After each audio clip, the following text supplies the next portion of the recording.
What can the stars tell us about our own story? Watch the video to hear stories from the sky, and then download your constellation story on our website to start telling your story from the stars today. There are so many stories that lurk in the dark, but to discover the best ones, you only need to look up above your head to the stars. I'm Deborah Price with Boulder County Parks and Open Space, and I'm here to share with you some of the amazing ways we find our own lives reflected in the stars above. Stay tuned. Ever since people have been on the earth, they have looked up to the skies and seen their lives and their stories reflected in the stars. The stories change depending on what country you come from, but that's a unifying factor to be able to look up above your head at the sky and realize we're all on the same earth together. There's lots of places you can go where it's nice and dark to see the skies. And when you're camping, when you're out in an open space, maybe somewhere at night or a park. But you can also see the stars from your own backyard. You might not be able to see the Milky Way, but you can see a lot. In the summertime, it's very nice and warm outside, so it's easy to be outside. In the winter, it's cold, but you can go out early way before bedtime and be able to see the stars, so that's pretty nice. But one thing that changes throughout the year and the seasons is where we are around the sun. So if you can imagine for a second that my head is the sun and here's the earth, if you're in the northern hemisphere here, or you're say in North America, and you look to the northern skies, no matter where you are around the sun, you're kind of looking at that same point in the sky, and you're going to see the North Star and the Big Dipper and all that stuff. And as the hero spins, it looks like those constellations are actually rotating around the North Star, but it's us spinning. But if you look to the south, in the southern sky, it depends on where you are, because if you're over here and it's nighttime, you're looking out toward this part of the sky over here. If you're on this side of the sun, you're seeing a different part of the sky. So, and the seasons tell us a lot about what we're going to see in the southern sky.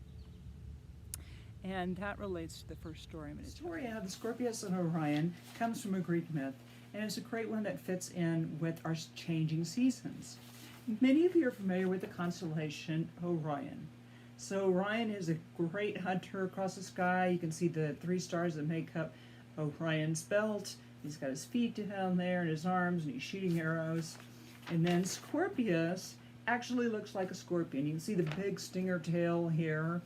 And it's a pretty big constellation as well. The story goes that Orion was boasting to the goddess Artemis that he was going to go kill all the animals in the world. Well, the goddess Gaia was not happy about that because she was the protector of all the animals in the earth. So she sent the scorpion to go stop Orion. So the scorpion found Orion, and this huge big battle ensued, and they fought and they fought and they fought, and the scorpion killed Orion. So Zeus, who's the big head honcho god, placed the scorpion in the sky to honor the scorpion for killing Orion. But Artemis really liked Orion, and she thought he was a pretty good hunter, so she convinced Zeus to put Orion in the sky as well, but they were placed on the opposite ends of the sky so that they would never fight again. So consequently, in the wintertime, when you look above the southern horizon, when you're in the northern hemisphere, you'll see Orion wandering across the sky. And in the summertime, just above the southern horizon, you see that big curvy tail of the scorpion, and they continue to chase each other across the sky but never meet again. In the northern sky, the Big Dipper is our constant companion. It's not actually a constellation, it's called an asterism because it's part of a bigger constellation called the Big Bear, or Ursa Major. You can see the Dipper right here.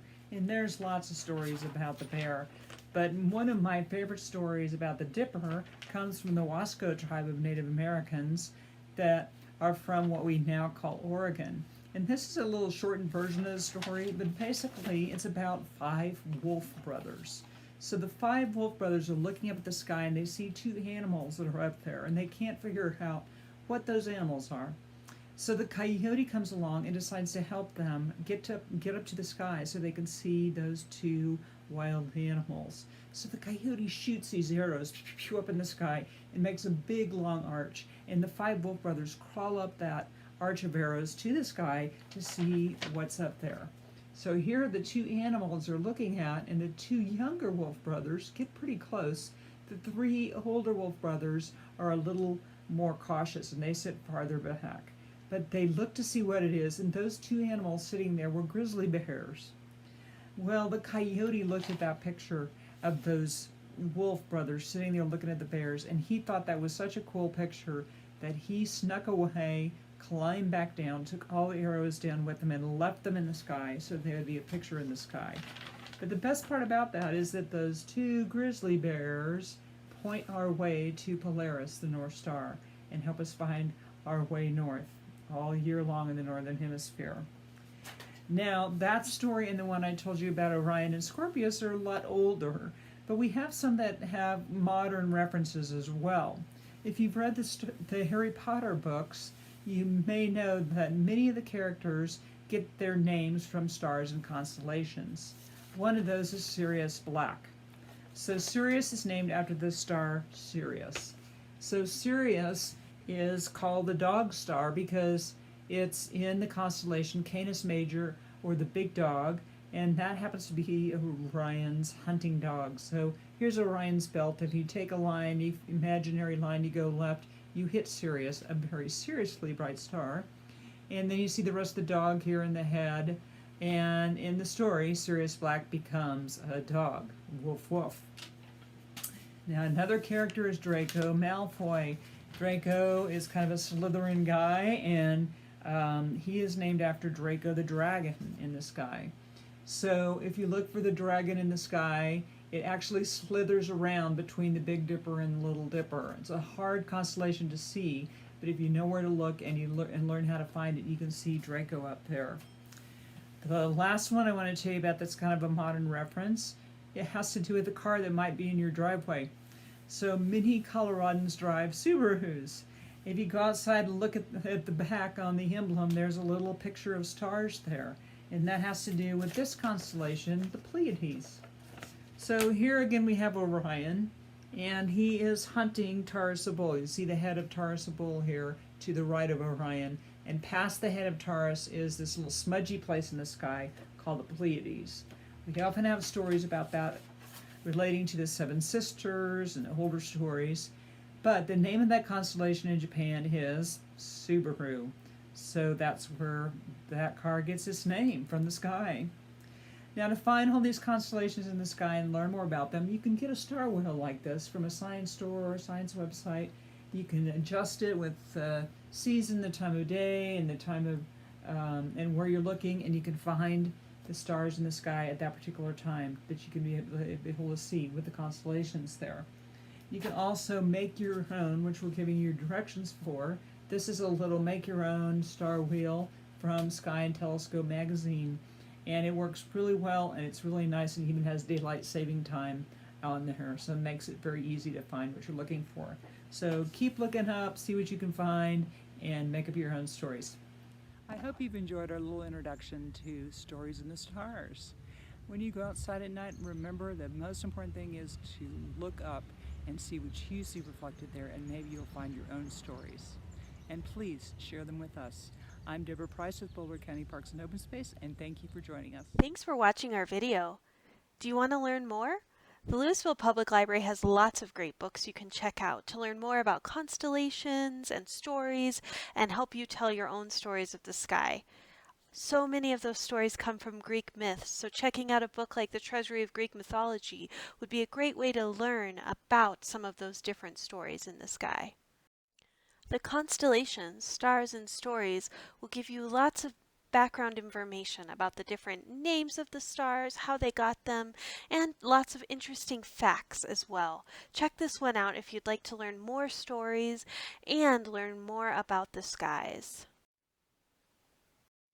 Do you love animals? Zoo in the Sky will tell you the story of lots of animal constellations with beautiful illustrations throughout.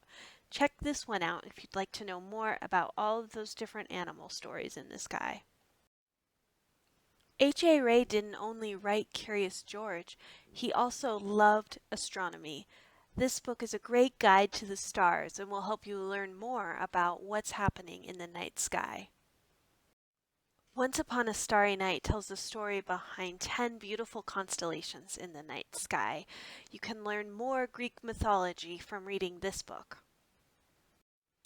With beautiful glow-in-the-dark illustrations, Glow-in-the-Dark Constellations is sure to be a hit for both indoor and outdoor stargazing.